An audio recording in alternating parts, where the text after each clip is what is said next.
welcome in to the chaos. Ladies and gentlemen, today's episode, we're talking about failure, guys. We're going to dive in to that world of where, things just don't always go the way we had them planned. So we are sitting here today. We're with Kevin Duran. We're with Bob Felice, as always, guys. There's some things in life where it comes to failure that we're just going to run into, whether it's our own, right? Or we're called into, maybe fix some failure where it has happened before. I think we've all probably seen that a time or two in life. Yes? Oh yeah. Bunch of times. One of the things when we look at leadership, oftentimes, as I have talked about this with folks, I see failure happens from a number of different ways, but oftentimes it starts with fear, right? And it's that fear of the failure that can either lead us into those deeper waters because we get paralyzed and we're afraid to fail, so we don't do anything. Or I think in some of the best leaders, what we actually see is they're afraid to fail. So instead of paralyzing them, it creates being prepared, right? It's the Boy Scout thing that we were talking about earlier. It's that I'm going to build contingency plan A, B, C, D, and E. And you know what? This is how I failed last time. This is what I learned from it. This is how I make it so that doesn't exactly happen again, that second time. Have you guys witnessed that in your lives or the lives of some of the other folks that you've mentored over the years? Just every single time I've ever tried anything, every single time. Failure's part of what we do. It's part of the process along the way. It's how you grow and learn. Yes. And it's to be planned for, that there's an expectation of failure along the way, because failure means growth. Mm-hmm. As long as you're inside the mirror and you're really looking at what it is you did along the way, and you're willing to critique yourself. Yeah. And learn from those mistakes. I think that first admitting it, that you made a mistake, mm-hmm. that we all make mistakes. It's part of what we do. We learn from them. We move on. We get a little better tomorrow. We're not going to make that same mistake again. Right. I'm going to learn from it. I got a whole new one for tomorrow. Right. Yes. I'll knock that one out tomorrow. But I'm going to try this whole new set of ideas, or tweak it just a little bit and keep moving forward. Yeah, that's I had seen a quote, and oftentimes it's attributed to Winston Churchill. Sometimes you see it attributed to Abraham Lincoln. Sometimes it's not attributed to anybody, but it says success is never final and failure is never fatal.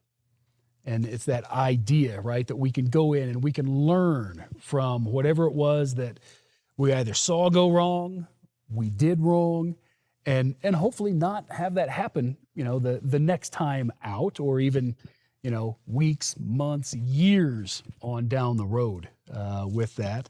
Yeah. When I taught math, I called it mistake management, because mistakes are always going to happen. And what we do in the time that a mistake has happened is where growth happens. And that's what Bob talked about. Growth happens, learning happens when you make mistakes. And that's just not a saying. It's not a slogan. It's actually neurologically true. They've done brain scans. When people have got something wrong and tried again, there is growth. New synapses are made and new connections are formed because the brain is learning what to do and what not to do. Right. If you just do the same thing over and over again and you get it correct, that just becomes routine and an algorithm that is easily followed by the mind. But when you make mistakes, things fire off more in your brain than any other time. And when you're coaching people, when you're teaching, that is a beautiful moment that you have to capture carefully, because you can also create harm and a psychological sort of aversion to mistakes. So as we coach other leaders or as teachers are teaching students, mistakes is an opportunity, and it has to be programmed into what do you do when this goes wrong?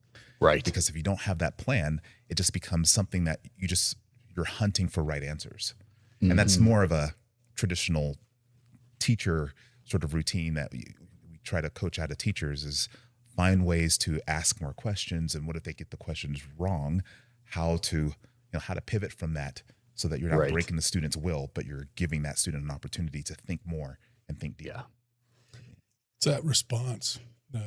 It's E plus R equals O. Event plus response equals outcome. And in the leadership world, what that means is you control half the equation 100% of the time.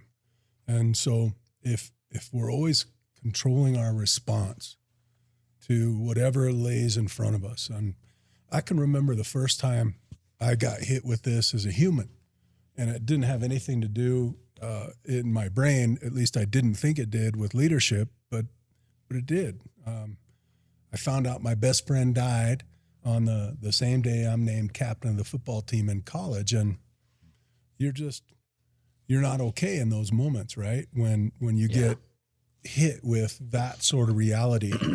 And for me, it was the first time my whole boat had really been rocked, and I felt mortal as a person.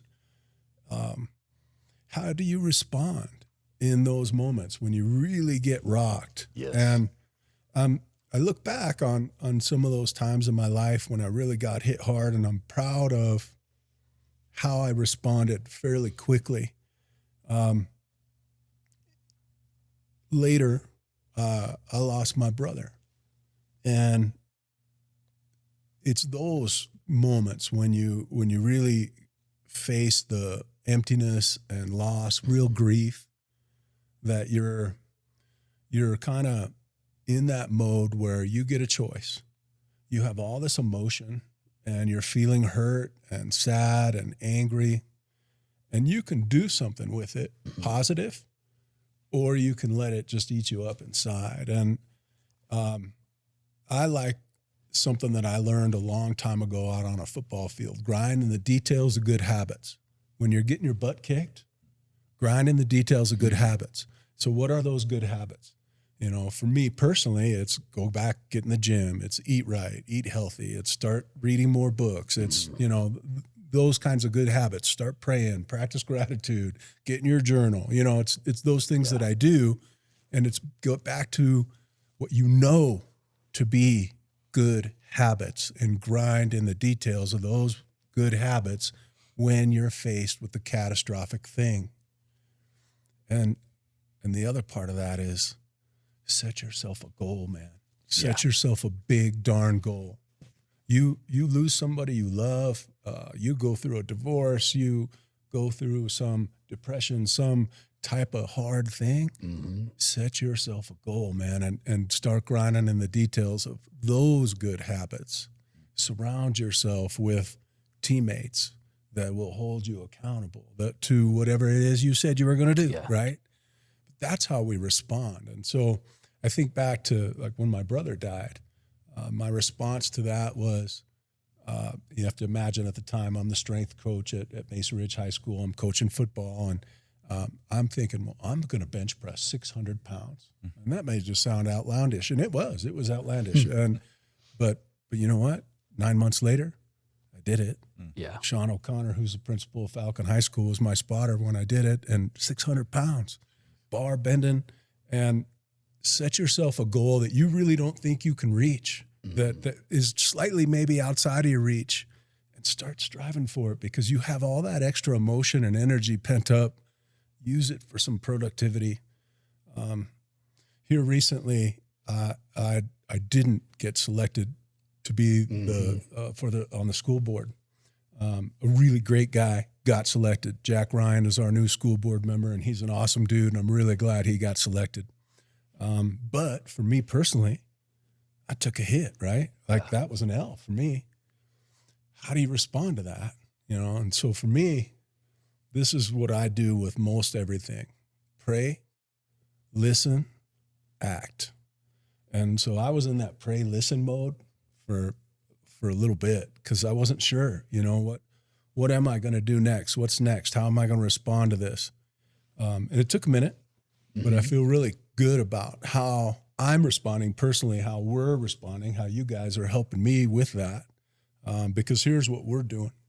We're putting together a retreat for school administrators that we're going to be on the stage delivering soon. Yeah. We are going to be getting ready to get in front of public school staffs, doing that same presentation to staffs. And we are supporting the Mesa Ridge, Vista Ridge. We're gonna sponsor it, if you will. Yeah. Find a football game. They play 0 week this season. First game out of the chute. And Mesa Ridge, I opened. Vista Ridge, I was there at the very beginning and created Power Zone. And it is such a cool thing to be able to see those two schools clash. We've got a traveling trophy that we're having built right now.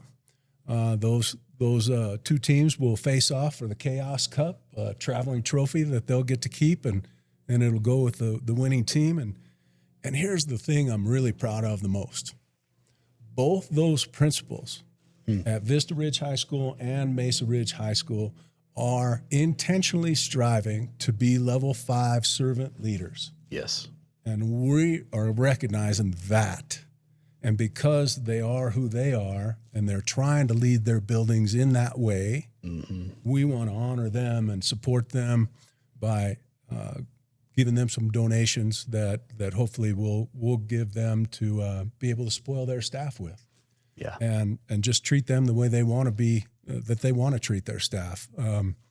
And so I'm proud of how I've responded personally to taking that L. I appreciate your guys' help doing that because you're a big part of that. But that's what it's about. How are you going to respond to taking that L? Well, I know how I'm going to respond. I'm going to get right back into the grinding in the details and see how I can help those schools that I help, because I chose them on purpose. I like what they're doing. I like what District 49, District 3 have going on right now. So anyway, I'm just real proud of it and proud of what we're doing. Yeah, it's one of those things when you get hit with that loss, that it can send you a number of ways psychologically, right? You can either sit there and sit in it and feel terrible and horrible and, I'm never going to do this and it's never going to be that again. And, that was my only shot and, it's all terrible. Or we see it as that opportunity to grow, to learn, to say, you know what, maybe that was a door I was knocking on that wasn't supposed to open right now. And I've got some other way I'm supposed to be walking through this. Or I'm going full Kool-Aid man and busting through the wall, sort of stuff.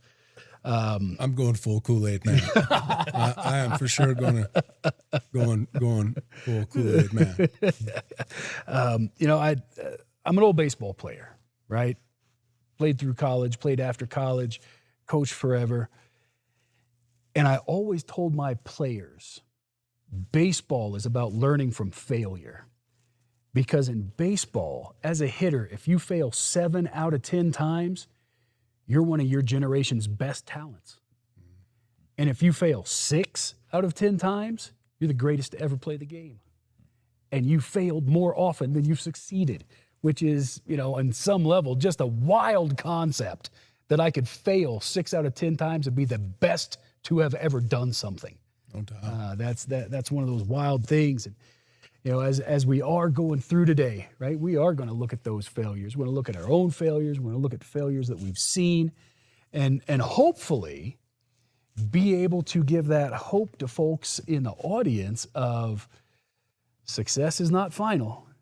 Failure doesn't have to be fatal, right? That's not the end of the game. I have seen guys, again, back to the baseball world, strike out 4 times one game, come back the next and hit 3 home runs, right? You didn't strike out 4 times, throw the bat, throw the helmet, walk away, and never do it again, right? Rick, no one cares what we're capable of. No one cares what we are capable of. They only care what we do. Yes. And so that's what happens in schools. whether you're teaching math or you're teaching business or I'm teaching PE, teachers connect kids to what they're capable of, because kids are capable of like crazy amount of like superhero stuff. They're just scared, just like everybody else. And that's what we do in school. We give them courage. Try again. Try again. You use math, you use business, I use PE, when all the other subjects going on, all the sports, all the stuff, every single thing that we do there is just trying to unlock what you're capable of and tearing that Band-Aid off and turning it into what you actually do. Yes. You know, it's that simple, you know, and it really does take a mad amount of courage to connect those two things. It's not easy to do. No, not at all. When I was sick, when MS hit me and I was really struggling, man, I can't even express how scared that was, how scary just everything. I was terrified, laying in bed thinking that you're just gradually losing your legs, and I was just riddled in pain, and I thought, man, this is a life sentence. This is forever. You're never getting out of this. And there was no guarantees on the other side of grinding the details of good habits. But that was the answer ultimately. And I wish I would be able to tell everybody that's listening to this podcast that I did that right away. You know, that as soon as I, got diagnosed with MS, I just responded like a superhero and did it right. No, for 4 years, I made mistake after mistake after mistake, listening to one doctor after next, taking this prescription drug and that prescription drug, trying to feel better this way and that way. And really the thing that made me feel better was taking care of myself. It was getting good sleep. It was eating healthy food. It was exercising as good as I could at the beginning. That wasn't very much. But man, when you're facing the real hard stuff, you have to find the courage. And I've told you this before, and you know this, but our audience doesn't know, and so I'll share it for them. I can count on one hand, and you have to know that I was a principal of 2 schools, a superintendent over a zone. I had thousands of friends. And when I was sick, everyone disappeared. Everyone, dude, except you. Yeah. You know, that there was like 5 people that I can count on one hand who called, who checked on you, and who, and that's all part of this. Because if you don't set that up on purpose on the front end, if you don't get yourself set up for accountability, like if my guys, like, they know, like, if I disappear again, man, check on me. I'm not okay. And they know that because I told them that, because I didn't want to allow myself to slip, and to be fair to myself, I haven't slipped since I put that accountability in place. Yeah. But you know why? Because I put the accountability in place. Yes. Yeah. I mean, that's why. Yeah. Can you talk more about the accountability, what you did put in place? Because I'm sure people know. For me, it was about, I started off by reaching out to the people who I admired most. People like yourself, Teresa Ritz, people that I admire for one reason or another. Sean O'Connor, Jeremy Caleb, the head football coach at Mesa Ridge. Different people for different reasons, but I just started pulling them into my world on purpose, and surrounding myself with leaders. Eric Little is a brigadier general. I'm just pulling these people into my world, and I pulled them in because I wanted to surround myself with as many of those kinds of people as I could, because I knew, man, you are really who you hang around with. You start emulating their habits, and you start sounding like them a little bit. You start moving like they do. And I knew that I wanted to surround myself with people like you, who were a superintendent of a school district, who were getting stuff done, who had real stress and pressure and life on top of them. I wanted that, and I wanted to see, can I help them? Because, when I originally started reaching out to people, I started reaching out to other people who were sick, other people who were struggling with, maybe depression, maybe they just got diagnosed with something, maybe they just found out about the divorce they're about to go through, or, one of those big, heavy things. And, as I start connecting with these people and start talking to them, I can see the fire as I'm talking to them start to ignite in their eyes. And in those moments, you start to realize, you're on to something here. And then as I started talking to those school leaders, it wasn't long until, it was Teresa who first asked, hey, maybe you need to come talk to my staff, and that's where, for me, all this stuff kind of got started, just even sitting here today, I go back and I look at those moments in our life where different people come into your life and they pluck you, right? And they just lift you up for whatever reason. I have been in that mindset for 5-10 years now, where I'm looking for those people. I'm looking for those opportunities. And when I find them, man, I'm going to grind with those people, and we're going to pull each other up, as much as we can. And that's kind of what my life's been about for, last 10 years now.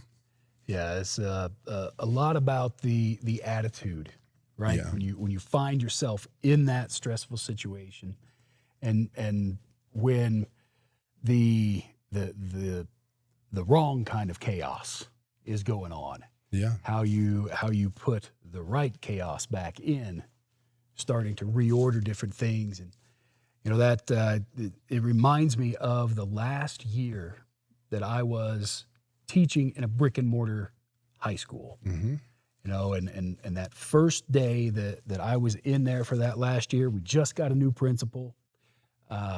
He was there to, I think in his mind, do his rah-rah sort of thing, right? To rally the troops. But he did it in a way that I found very concerning. Because if you think about the old school coaches, right? Woody Hayes, Bobby Knight, right? They are I'm going to do this and you're not going to ask questions and all of that sort of stuff. And that's how he presented himself. Mm-hmm. Day one, brand new, even though he had been part of the staff before, now he was at the principal level. And it was, you will not disagree with my decisions. You will do exactly what I've asked you to do. And if there are 2 or more of you in your office together, the doors are going to be open so anybody can hear that conversation. And I thought that's not what I signed up for. And in fact, it reminded me of a conversation I had the very first day, my first teaching job, which was back at the high school I graduated from. All right, so I'm back at my own high school, getting ready to get my first day started, and my science teacher, who to this day I still cannot call anything but Mr.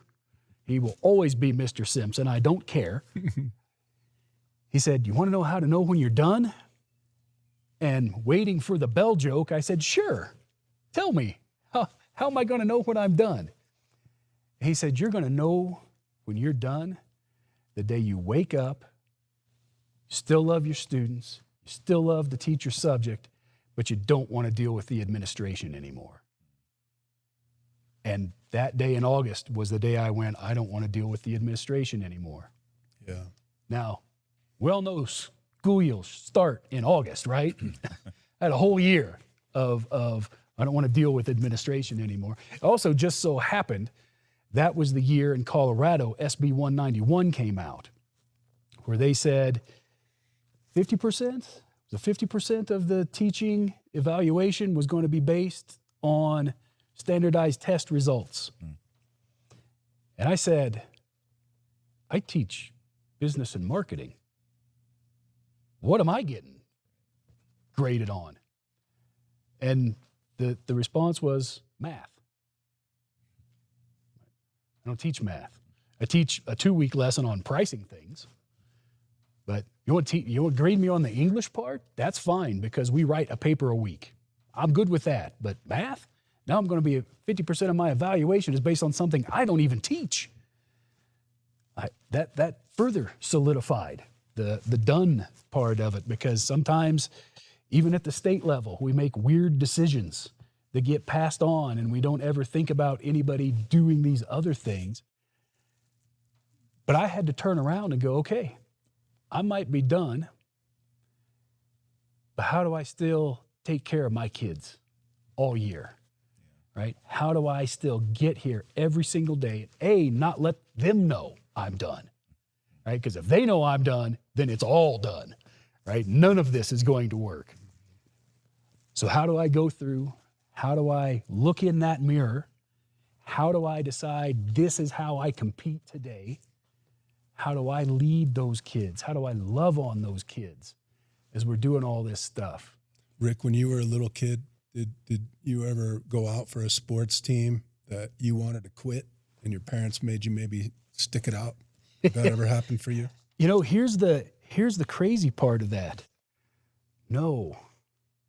But it's because my birthday's in August. The August kids in baseball are the oldest kids out there. Yeah.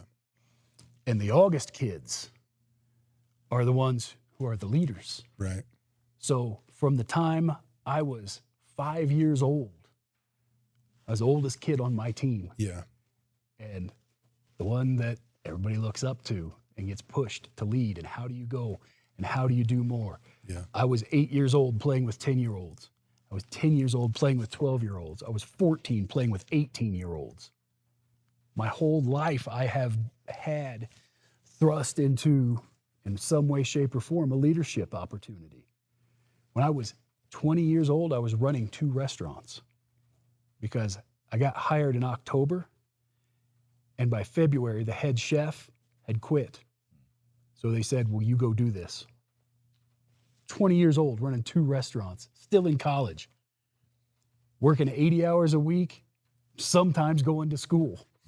So what'd you lean on when you were going back? So you had to finish that year. Yep. And you knew you were done, Mm-hmm. but you still had to finish it out. What did you lean on? What experience did you have of powering through something that you didn't really want to finish? So here's the wild part.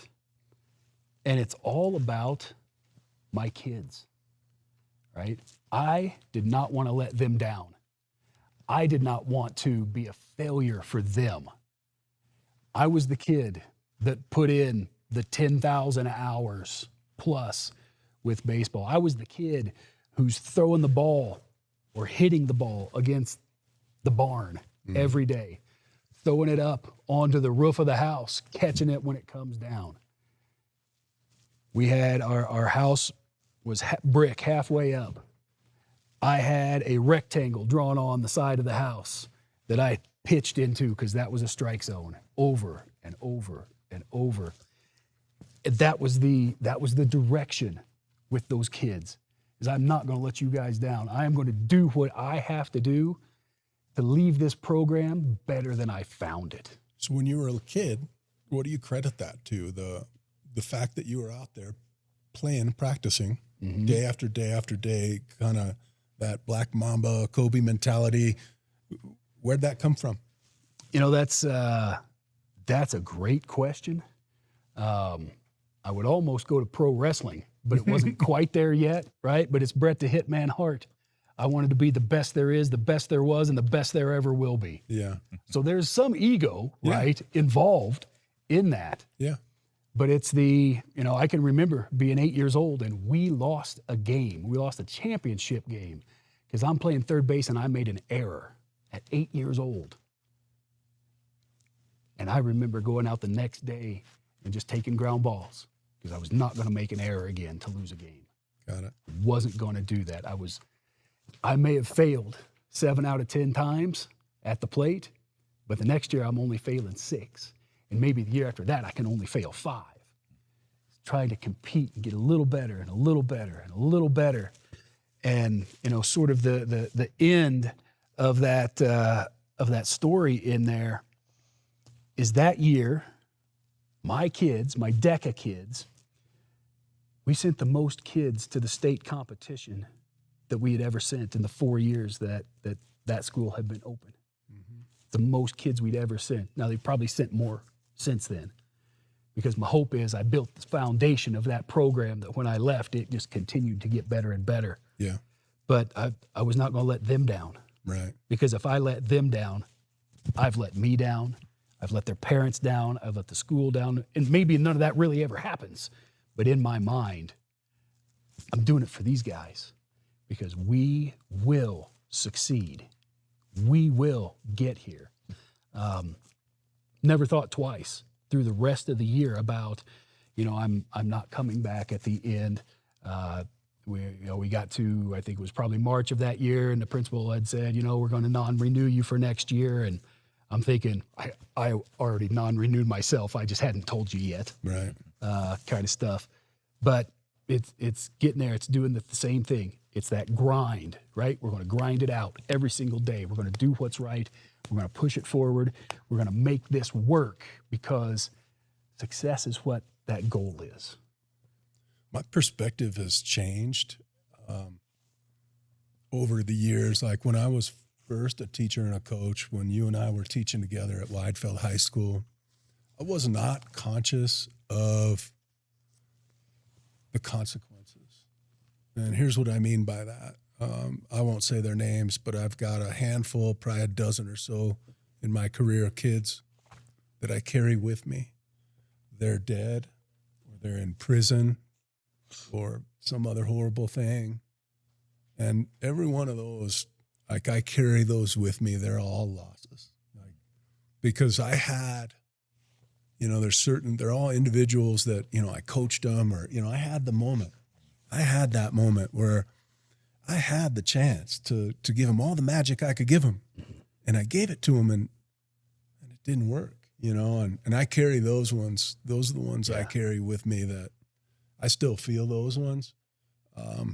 And I'm filled up with the opposite of those, right? Like the handful of, it's way more than the group that I just described, but those guys that really succeeded, right? Mm-hmm. The Josh Trahans that now he's the principal of Mesa Ridge High School. I remember that cat when he came walking in as a freshman, and he was just a little water bug squirrel, man, just getting in trouble all the time. And, he mooned my wife, so I remember all that stuff, and these, those success stories that just feeds you, that just fills you with so much. Cause I don't know, but those dozen or so that I look back on, and I remember those guys so much, and they hurt still, I carry every one of those with me. Everything we're talking about is really just the importance of what leadership does. Yeah. And we talk about leaders, and it's a very broad topic, and it applies to lots of different people in lots of different positions, but it's really about the same thing. It's about, like what you had said, encouraging people. It's about having an impact that allows them to be the best version of themselves, and finding ways of casting a vision that they can get behind, but not only get behind, but be energized by. Right. And like what you had talked about, Rick, the principal that came in and kind of made you decide at that point, yeah, I'm done. I mean, that one leader changed the direction of your life. Right. Not positive, and maybe you made it into positive because you are who you are, but that's the power of leadership. Yeah. And when you are on and doing it right, and not taking it for granted, and realizing the impact that you have, and the responsibility and the accountability that's built into that title, you can do some really great things. And if you are a leader and you're not quite there, or you're struggling, I mean, that's a point where you have to find, how do I become a better leader? Where do I get my resources from? How do I start to reflect on what I'm doing, what's working, because it's impacting people. And you're going to have people from now until years thinking about that one thing that you said, that one thing that you did, that one thing that you didn't do, the one opportunity that you had, and you really made that person feel special or feel crappy. I mean, so much of our impact is just this radius of either good or bad, reverberation that we put out there that we have no idea about. I've had kids come up to me, adults, I don't even recognize who they are because their faces are now the adult version of that kid face that you knew. And, they told me something, a phrase that I said to them that I don't even remember. Right. And how they took that one thing and it shaped a direction that they went. I had a kid that came up to me and said, I'm going for my doctorate right now because you said to me, and I forgot what the phrase was, but it was something that led him to believe that whatever you do, continue to work towards excellence, continue to push yourself to the next horizon. I don't ever recall saying that. Would I have said it? Yeah, I probably said it, but I probably didn't think that the impact of that was going to carry him into his future. Right. Yeah. And I probably said some things that maybe was hurtful, maybe was, not as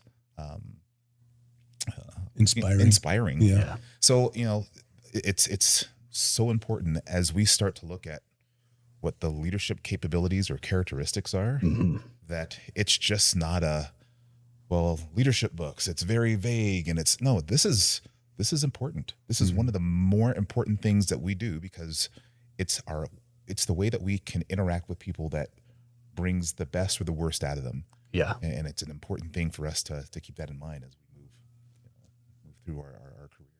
No doubt. Yeah. How we respond to stuff is such a big deal.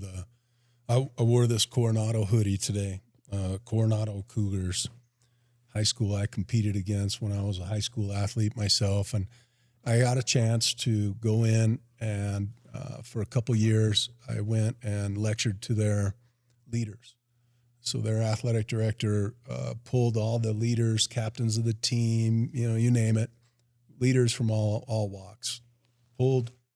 And I didn't understand how this worked at first, but apparently the way it went down is that these kids, the first time I was there, they were invited, and so they came during their lunch, and so they're all eating, and then I realized these kids are all just invited.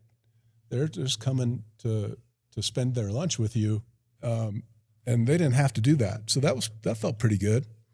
So I knew that, right? And I show up one day for my gig, and I get a phone call, and the phone call I get is, "Hey man, is everything okay with your family?"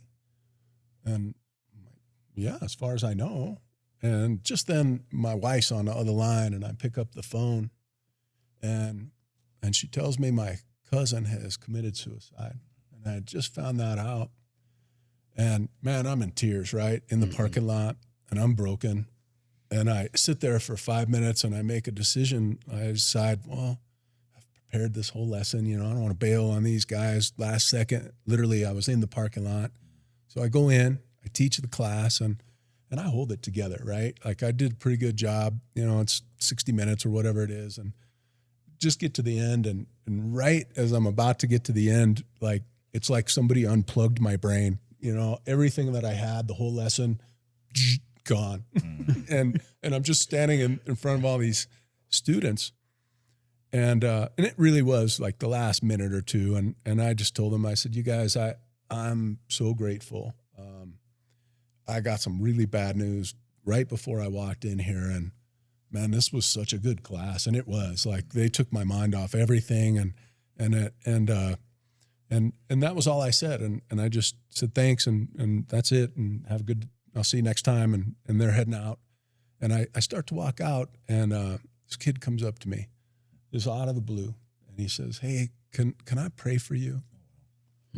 And I'm like, "Well, yeah, of course. And he just puts his hand on my shoulder and he starts praying. And it was the most eloquent prayer I think I've ever heard in my life. I mean, this kid went on, and it was three minutes or so. Like, it was a real legit prayer. And my head's down, and I raised my head up, and the whole class stopped. All of them stopped and prayed for me.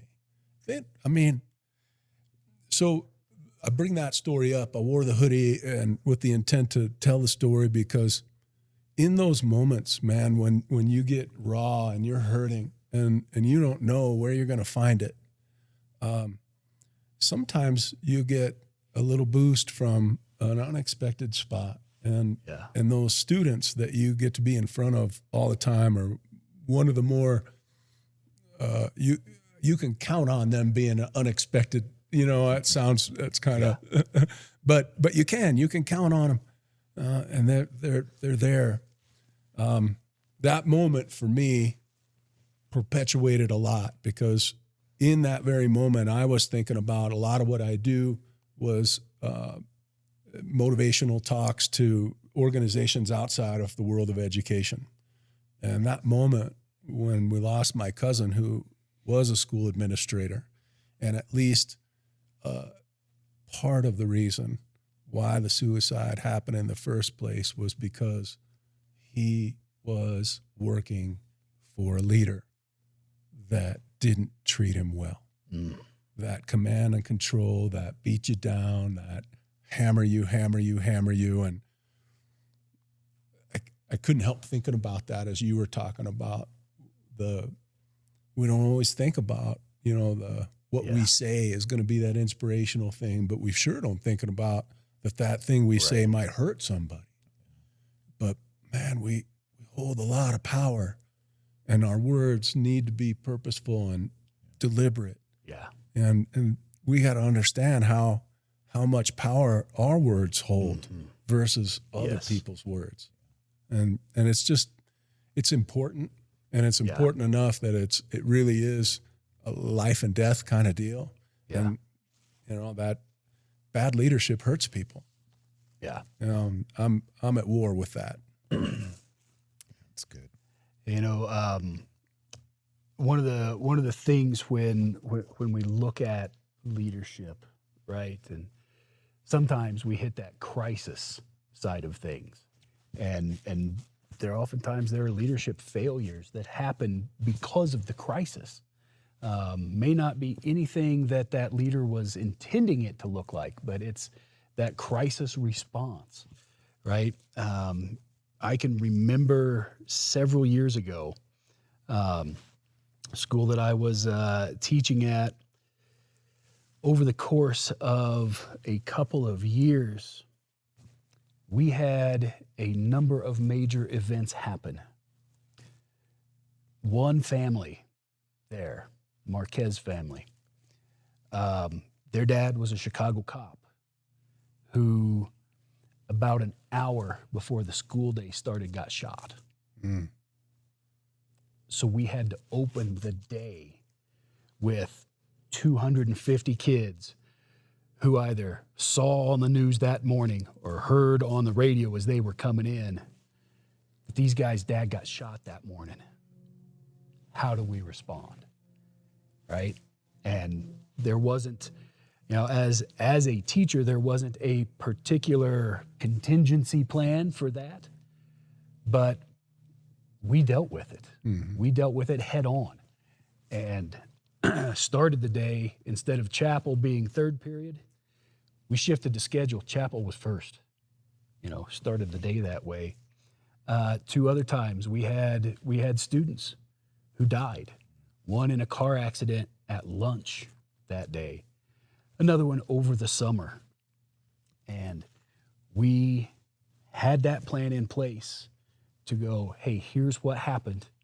Here's what's going on. We deal with what the reality is, and we come around each other as a family. And I think that's one of the biggest pieces in there, because there are times where those failures happen because there is no plan and there is no contingency, and you get in the situation and it's either fight, flight, or freeze.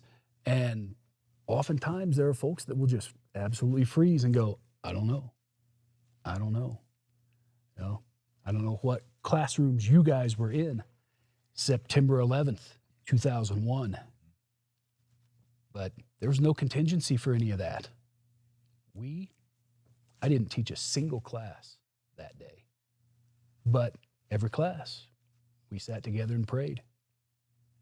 There were actually a Wheaton Academy alumni that is a well-known individual from 9/11, Todd Beamer, right? Let's roll.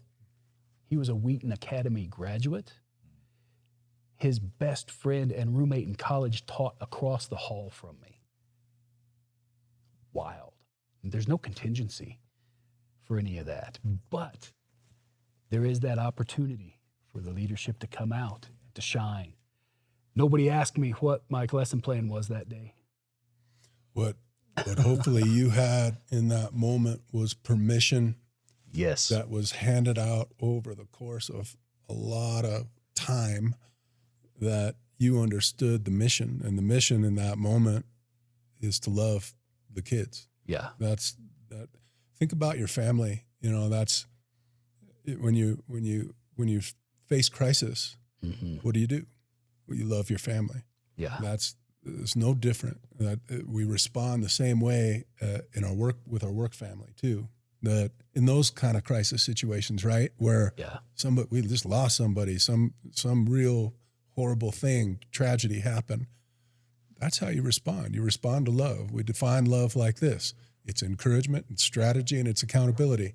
And in that moment, even in that moment, and because sometimes accountability might seem harsh in that moment, but accountability keeps people safe. Think about it. You know, that's why we hold people accountable.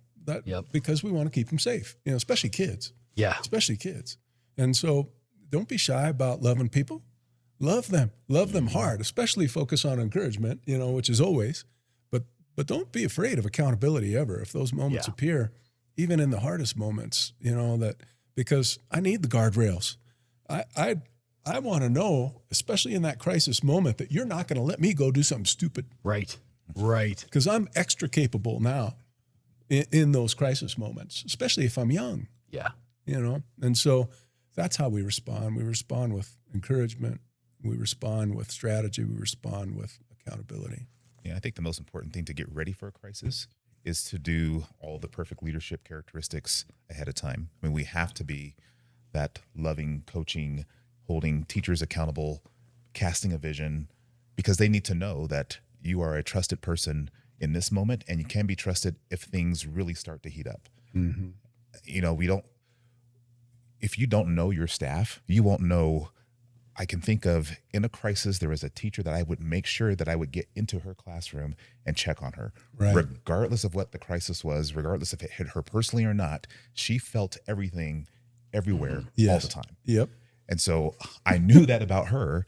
And so I had to make sure that that teacher was okay and that she had a chance to sort of vent and give me what she needed. Right. And then you check on the teachers that you know. If it was a student that died, there are teachers that are going to be impacted. Yep. You have to know that that kid probably had more teachers than just that year. The previous year, where did they come from? Mm-hmm. I mean, there's a lot of information that you have to gather, but it's really about how do I get to take care of the people that are the most emotionally compromised right now in this moment?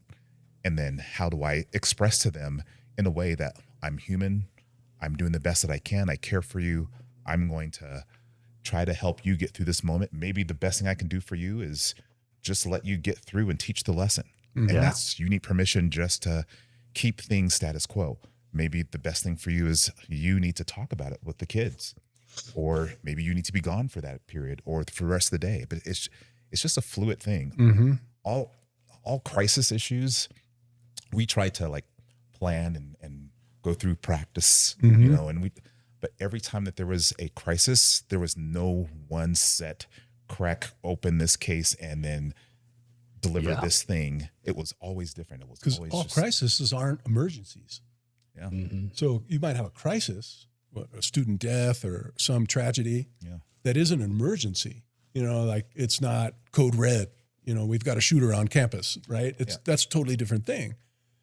And the response has to be, you know, tailored specific to the thing. But what I was noticing is what you hear consistently from us, and it's over and over and over and over again, is there's a strong empathy always, a strong amount of curiosity about the people that we're leading. And that empathy and that curiosity is what carries them and gives them some motivation and inspiration, because I'm consistently showing that I care about them.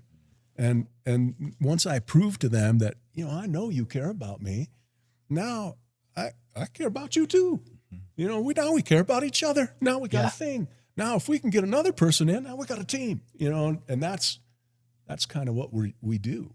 That's really what it is that we do for a living is get people to want to buy into the team, to do the thing, whatever the thing is, a little bit better than what the standard is, than what the average is. Just a little bit better. We want to get everybody to compete, to compete all the time, every day, into the boring, into the monotony of we're going to grind, man.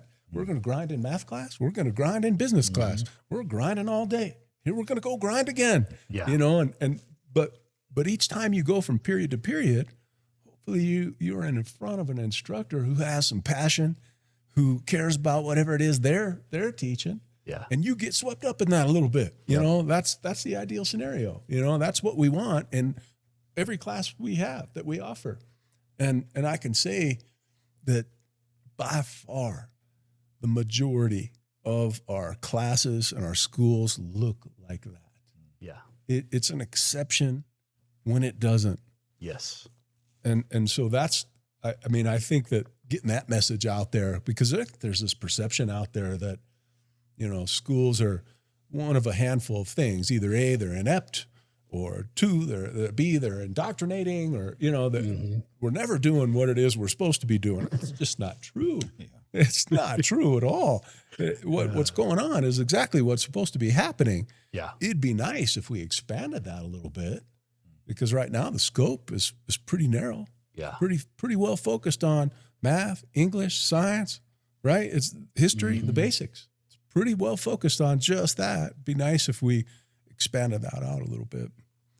Yeah, it's amazing that, because we're talking about all kinds of different messy scenarios, right? And yep.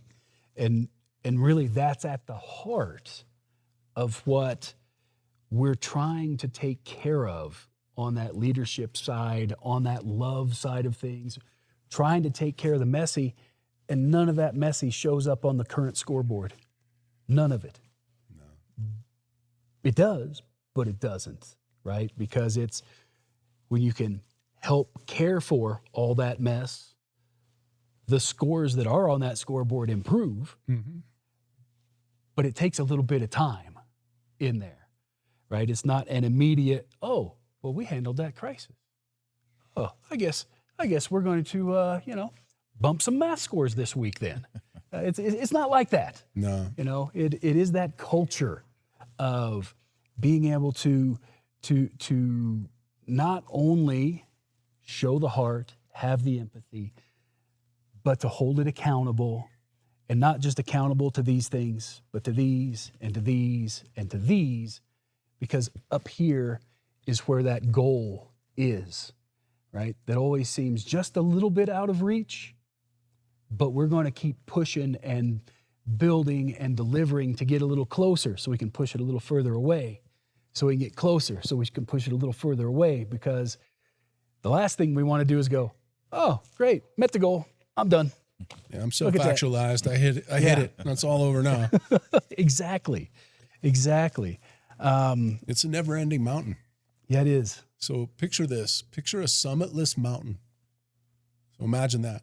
It's just a mountain that just like it was Pikes Peak the other day because the clouds were low. Yeah. You couldn't get to the top and see it. You can't see it. It just keeps going. And that's what you're capable of. That summitless mountain represents what you're capable of. You're never going to reach it, ever, because there's always improvement to be made, no matter how good you get at anything. And so that's that deliberate path that, some people choose to walk that, like I'm going to get really good at my thing, whatever my thing is. I don't care if you're the janitor or you're the chef or you're a race car driver. I don't care what you are. You're a scientist, you're a NASA astronaut, whatever you are. be the best at it and just keep hammering on it and see how good you can get. You know, I'm the biggest sociological experiment that I have going on in my life. Mm-hmm. Like it's constantly, Rick and I were talking about this this morning when we were setting up. You've heard of death by a million cuts. Mm-hmm. I live by a million cuts. Mm-hmm. And this is what I mean by that. Like, it's one habit at a time. I'm going to either delete a habit that is a bad habit or add a good habit one at a time for the rest of my life. Yeah. I've been doing this 10 years now, and I'm not stopping. So whatever I can do, that a million cuts, you know, and I'm talking about basic stuff like your diet. Mm-hmm. And it would start off really, really, really simple, like going from 1 spoonful of sugar in your coffee, you know, or 2 to 1, or, you know, very simple stuff, something that you for sure can do. The easier, the better. Mm-hmm. When you first start out, you want to be successful. And then gradually, because you got your lifetime in front of you to do this. Yeah. Just over the course of your life, just cut the things that you know to be bad habits, add the things that you know to be good habits, and just do them one at a time. Master it before you move on. Conquer that thing. I told you the example I used this morning was just drinking water. I'm going to drink water every day. I'm going to drink it on purpose. No more soda, no more sugary drinks, all the Kool-Aid and the stuff. Mm-hmm. I'm drinking water. Pretty easy goal. I can drink water. Well, I mastered the water drinking, you know, before I moved on. And then it was to the next thing. It's not brain surgery, getting yourself better, getting healthy, getting smarter, pursuing your goal. This is the path. Yeah. Grind in the details of good habits. Yeah. Yep, absolutely. As we start to wrap up here a little bit,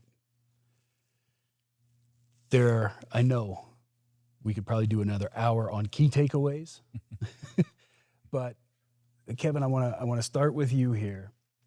Some key takeaways of things that I know you've walked into some sort of chaos in the last, not terrible long time.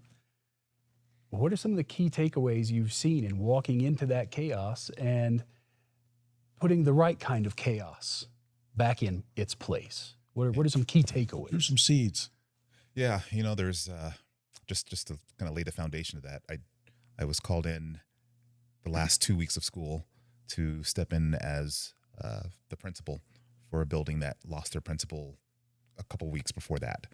And long story behind that, but you could see the level of just dysfunction. I don't know. You could see with teachers how much they started to pit their feelings and attitudes, negativity towards each other. And there became this sort of fractured dysfunction that happened within the building that I walk into. And they chose me because I was the superintendent of that building or of the district. And so there was a little bit of, name recognition, right? The clout that comes with that position that I had vacated. I've been gone for 2 years now. But I really love those people in that building. That was a new building that was built with a design that I was able to be a part of at the inception of it. I helped to hire a lot of those initial teachers when we first put that building online. And there was a lot of conversations I've had just with that staff, with me standing in front of them, even before I was the superintendent, just because of where the direction, the vision of that building was going. So when I got there, I saw that there were good things and bad things that were in place. And I'm trying to choose this carefully. So I'm not, I don't want to call anybody out or put anybody on blast, but when leadership breaks down in the building, it sets up teachers to have this sort of context of kind of like what you felt. I don't want to be a part of this anymore. Yeah. There is no vision. There's nothing for me to jump on board with. I'm tying my wagon to something that is heading towards a cliff, and I will untie quickly and start to go in another direction. That feeling and that change in the spirit of the teacher immediately flows into the kids, and the kids become less connected to the building, the Right. goal, the function of, being together and having one purpose. And so you have behaviors that immediately Right. start to disarray. So I'm sure before that principle was let go, there had to be, some continuity there, because good leader or bad leader, you have to have a leader. Right. And when that leadership dissolves, even if it's somebody that was negative, that then just became just a pit of just chaos, Right. the bad chaos that, we try to infuse good chaos in.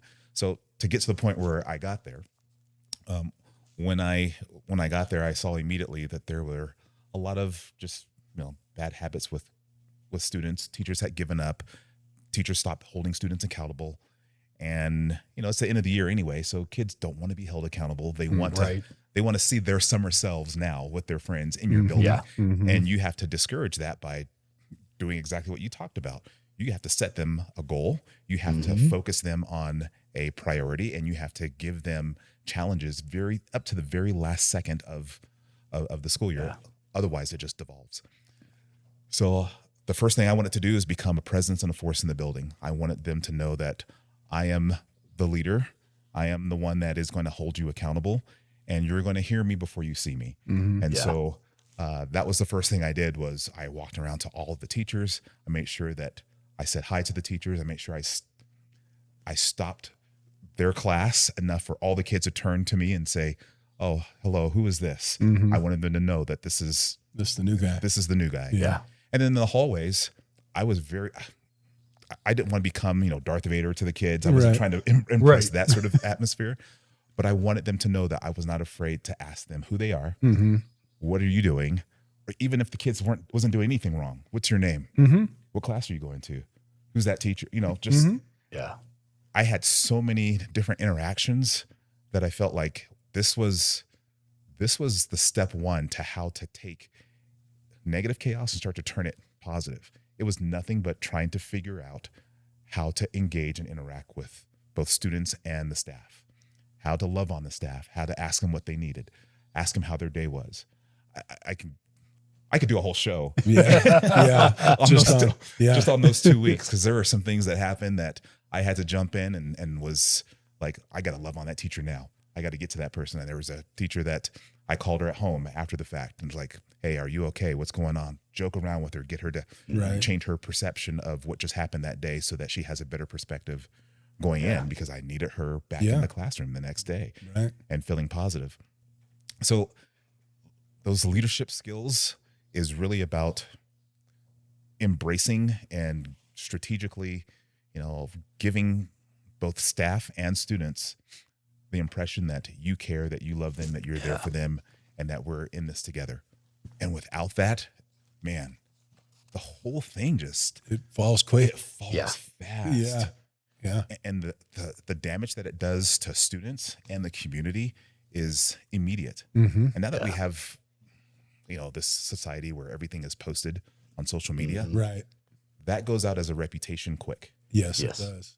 And it's hard to take those reputations and reshape those. But it's not that hard that if you do it right, that same mechanism, social media, is going to work for you. But you have to infuse the positive just as much as, the 5 times as long to build it as it is to tear it down. Yeah. Took like 2 days to tear it down. Right. It was burning. So that I didn't mean to talk that much about it, but I mean, there's just so many things in my mind. The one thing I did as a leader, because I still feel like, I need to have the leadership attributes and characteristics as I go to work every day. Yeah. And I need to reflect. And I journaled. And I didn't write it down. I just spoke into my phone. And from the time, it was a 25-minute drive.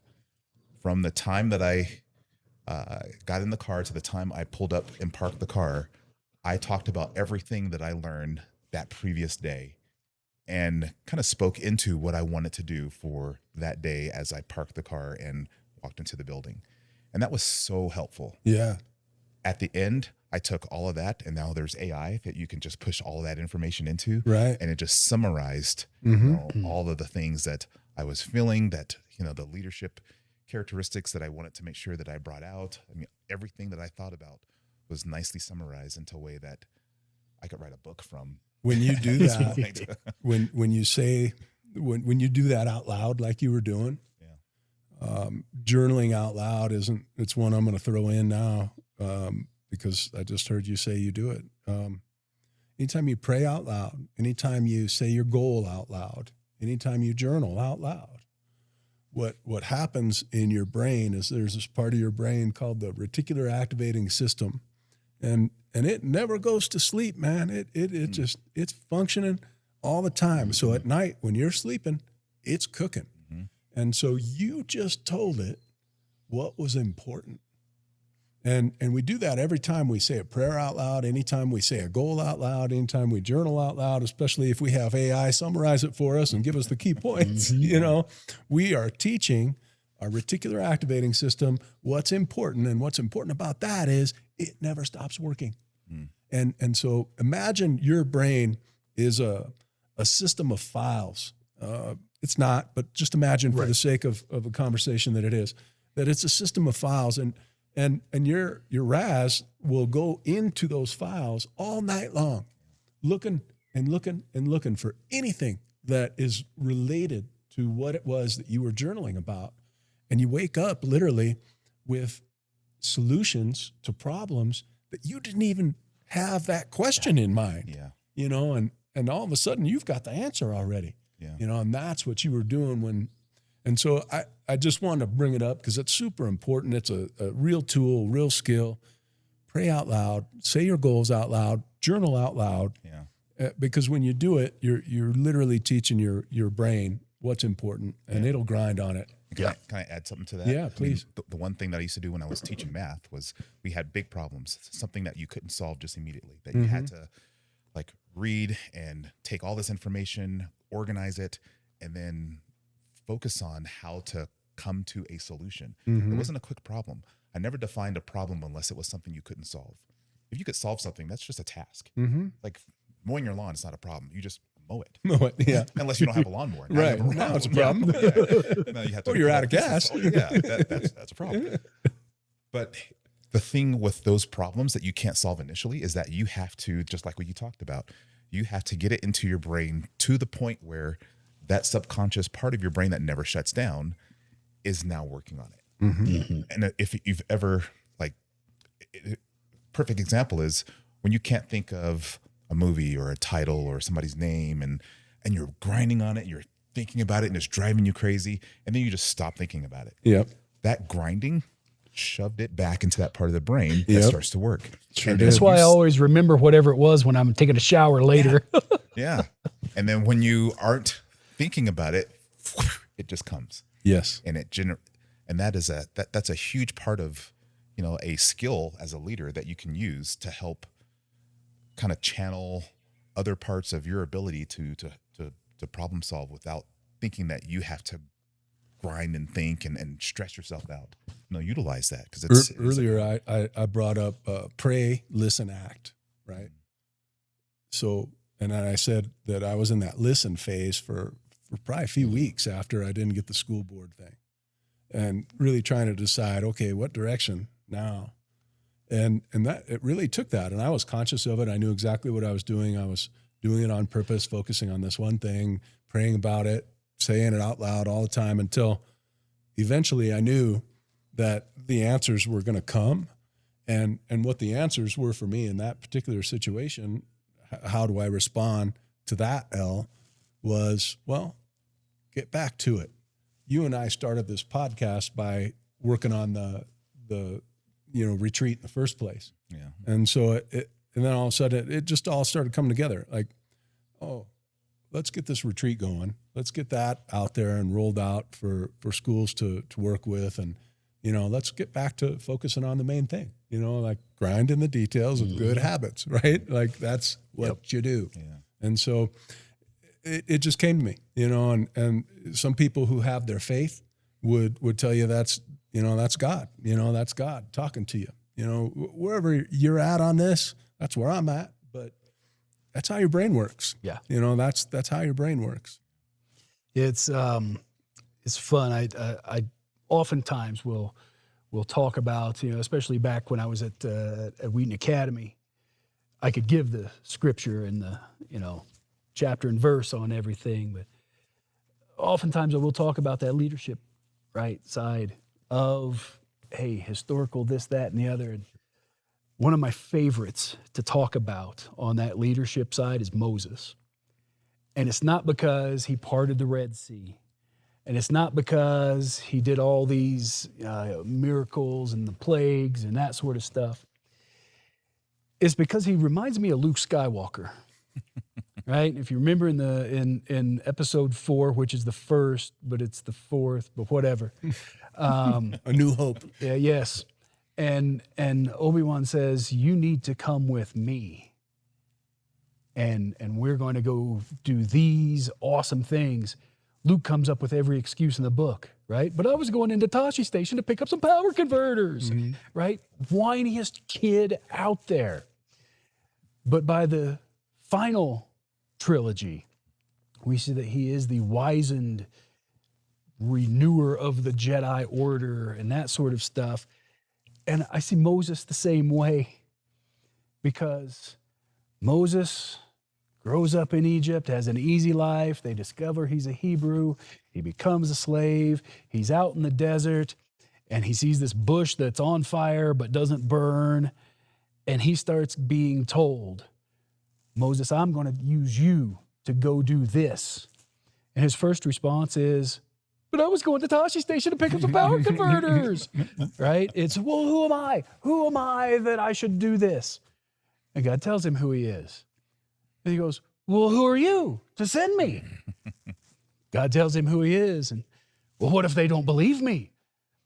And God says, this is why they'll believe you. And he goes, yeah, but I'm like a redneck and I don't speak so good. And God says, okay, fine. We'll send your brother with you because he speaks better than you, right? It's all these different things through here that are the excuses as to why I'm not going to be able to do this and why I can't be that good leader and why this, that, and the other. And ultimately, Moses is to lead the children of Israel to the promised land, but he doesn't get to go in. And it's not because he was whining before. It's because of one thing. He was told, speak to the rock and the water will come out. And instead he hit the rock. He didn't do what he was supposed to do. God honored his part. That rock's going to open up and water's coming. You speak to it. Whack! Okay, you didn't speak to it. I'm going to let the water go, but because you were disobedient, you don't get to go into the promise. You can see it, but you don't get to go in. But who got to go in? Joshua. Because Joshua was the one who took Moses' place as the next leader. And Joshua saw what went on in Moses' life, right? Joshua was one of the spies that got sent out. And, the 13 spies and 11 come back and go, oh no, these guys are huge, we can't do it. And Joshua's like, well, yeah, let's go do it. We were told we could go do it. Let's go do it. And Joshua is the one to lead next because he listened. He had that in the back of the mind. He's going through it all. Joshua 1:9 says, have I not commanded you? Be strong and courageous, right? Didn't I tell you to be a good leader? Go do it. You know what happens in verses 10 and 11? Joshua walks out to all the new folks that he's now in charge of and said, let's roll. Let's go get this done. It's time. Well, folks, that's all the time we've got for this episode of The Chaos. One more thing, we got a challenge. Oh, I got a challenge. All right, I'm here for it. Let me hear it. Earlier, you talked about fight, flight, and freeze. Mm-hmm. And the challenge is literally the challenge, because challenge is the fourth neurological response. There's fight, there's flight, and there's freeze. But challenge is one that you have to work to go get. You've got to intentionally wade into that one. And so that would be the challenge, is literally to find your challenge and don't walk away from it. Don't fight. Don't run. Don't freeze. Raise the bar. Raise your bar and look at it as a challenge instead of something you need to run from, something you need to be afraid of, something you need to be frozen in fear with. Yeah. Yeah. So there we have it, right? Be that leader of conviction, That's right. right? So that even in the face of failure, success is the next option. Thanks for being with us, everybody. Thank you.